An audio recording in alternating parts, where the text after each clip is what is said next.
How to make a smooth slow motion video in CapCut. Hello guys, this is Atticus and welcome back to another tutorial video. In today's video, I'll teach you guys how you can make a smooth slow motion video on CapCut.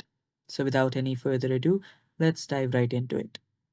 The first thing, you will need to start a project or just head over to a project that you want to, make a slow motion of. So after you're on that very project, you will see a different you will see your video like this. I just removed one from here.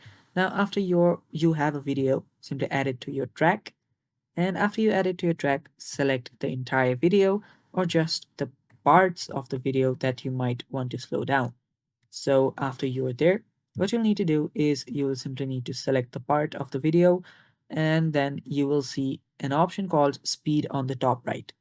Head over to speed and you will see different speed of that very video part. So what you'll need to do is you will need to reduce this to whichever speed that you want, or you can simply choose your duration too. So the more duration you have, the slower the video goes. So yeah, make sure that you have just the right number of duration or just the right number of slowed uh, down video. So there you can see that part of the video has been slowed down. Now, as you can see right here, now you can also make it slower, or you can make it in parts and divide the speed. And yeah, that is basically how you can slow down, make a slow motion video in CapCut. And that is all for this video. Stay tuned for more, and bye bye. Take care.